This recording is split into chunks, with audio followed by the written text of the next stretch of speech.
Oh ya, saya pun demikian pernah mendengar dan membaca juga referensi-referensi terkait, khususnya ada riwayat yang disandarkan kepada Nabi sallallahu alaihi wasallam dengan kalimat istafrihu dhahayakum, ya gemukkanlah, baguskanlah hewan-hewan sembelihan kalian, fa innaha matayakum 'ala sirat.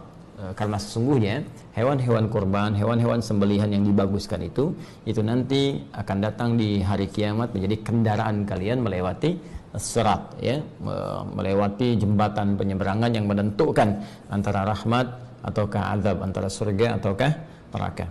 Namun demikian persoalannya, riwayat ini dan riwayat-riwayat terkait, ya, nanti ada beberapa jenis lafaz-lafaz yang berbeda, ada yang thamminu, ya, atau yang azimu, ya, besarkan, baguskan, cari yang terbaik di hewan kurban kalian, dan ujungnya sama, bahwa sungguhnya hewan-hewan itu akan menjadi kendaraan tunggangan kalian saat melewati as-sirat atau di hari kiamat. Seluruh riwayat-riwayat ini persoalannya dinilai oleh para ulama-ulama pakar di bidang ahli hadis itu sebagai riwayat-riwayat yang sangat lemah, bahkan sebagian diantaranya tidak memiliki asal, ya, sehingga disebut hadis-hadis yang bermasalah. Bahkan Ibnu Arabi Al-Maliki menyebut hampir seluruh hadis-hadis yang terkait dengan keutamaan-keutamaan penyembelihan kurban, ya, yang dimaksudkan keutamaan ini yang berlebihan, yang seperti tadi disampaikan, itu tidak ditemukan kekuatannya, ya, atau dipandang lemah, ya, dalam persoalan-persoalan terkait dengan keutamaan-keutamaan penyembelihan hewan kurban. Di sini kita bisa temukan beberapa ulama mengomentari spesifik atas riwayat yang tadi disampaikan, seperti Al-Imam Ibnu Hajar Al-Asqalani dalam Talhisul Habir juga menyebut riwayat ini sangat lemah sekali. Demikian dengan misalnya As-Sakhawi, ya, As-Sakhawi pakar di bidang penelitian hadis, beliau punya kitab namanya Maqasidul Hasanah, juga senada dengan Ibnu Hajar Al-Asqalani, menilai hadisnya sangat lemah sekali. Demikian juga Al-Munawi dalam Faidul Qadir, beliau menyebut bahwa ini pun sangat lemah sekali. Dan beberapa ulama termasuk Al-Imam As-Suyuti juga beliau menilai bahwa hadis ini sangat lemah sekali.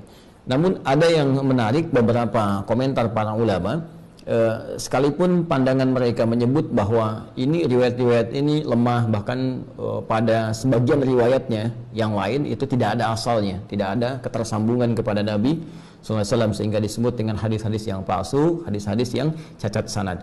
Namun demikian, ada komentar yang sangat juga cukup bagus dari sebagian kalangan ulama yang menyebutkan bahwa boleh jadi perkataan-perkataan ini sesungguhnya bukan ingin menunjukkan maksud dari real aslinya ini menjadi kendaraan, tapi berupa majas atau kiasan, karena ungkapan-ungkapan dalam bahasa Arab itu seringkali juga bisa bermakna kiasan. Apa maksudnya?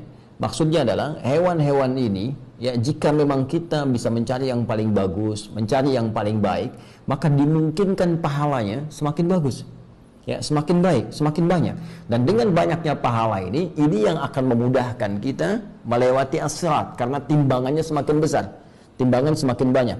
Ya, bukankah korban pertama yang diterima oleh Allah Subhanahu wa taala dari anak Nabi Adam alaihissalam adalah korban yang terbaik? Ya, korban yang paling bagus, kan? Seperti disebutkan, disyaratkan di Quran surah ke-5 Al-Maidah ayat 27 itu, ya, watlu alaihim naba abnai adam bil haqqi idh qarraba qurbanan fatuqbila min ahadihima, ya, wa lam yutaqabbal minal akhar.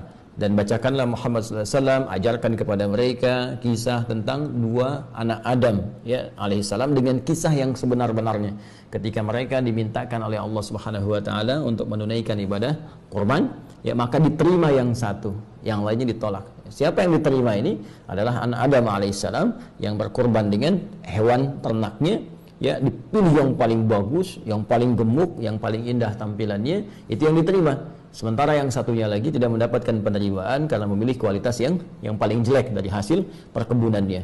Nah, ini di sini, ya, kemudian terlihat bagaimana kesungguhan untuk berkorban itu, sampai-sampai ketika Allah pun menurunkan surah Al-Kautsar, ya, kepada Nabi Muhammad SAW yang menjamin surga terbaiknya dengan segala keindahan nikmatnya, sampai-sampai Allah memerintahkan Nabi bersyukur untuk memperbanyak salat, kemudian juga berkorban, ya. Dan perhatikan kalimatnya, inna a'tainakal kautsar fasalli, ya, maka salatlah li rabbika, kepada Rabbmu, ya, wanhar, ya, dan berkorbanlah. Kalimatnya menggunakan nahar. Nahar itu sepakat dalam bahasa Arab digunakan untuk apa?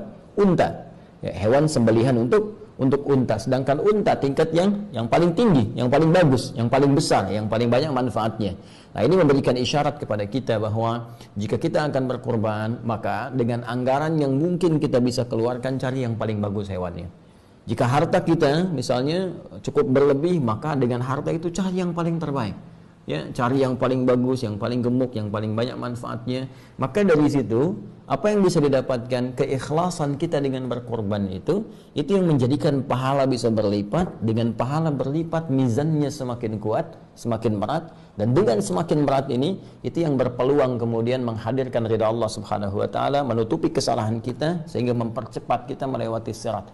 Barangkali ini yang dimaksudkan menjadi kendaraan dalam konteks amalnya, bukan konteks kemudian hewannya, karena Allah sendiri menyampaikan dalam surat Al-Hajj ayat ke-37, la yanalallaha luhumuha wala dima'uha walakin yanaluhu taqwa minkum. Yang sampai kepada Allah itu bukan dagingnya, yang sampai bukan darahnya, tapi yang sampai kepada Allah ketakwaan kitanya. Dan dengan takwa ini kendaraan terbaik dan pakaian terbaik yang kita kenakan untuk bisa menghadap Allah dan mempercepat kita melewati sirat guna menuju rahmat Allah Subhanahu wa taala, yaitu surganya. Walibasut taqwa dzalika khair, dan pakaian takwa itulah pakaian yang terbaik.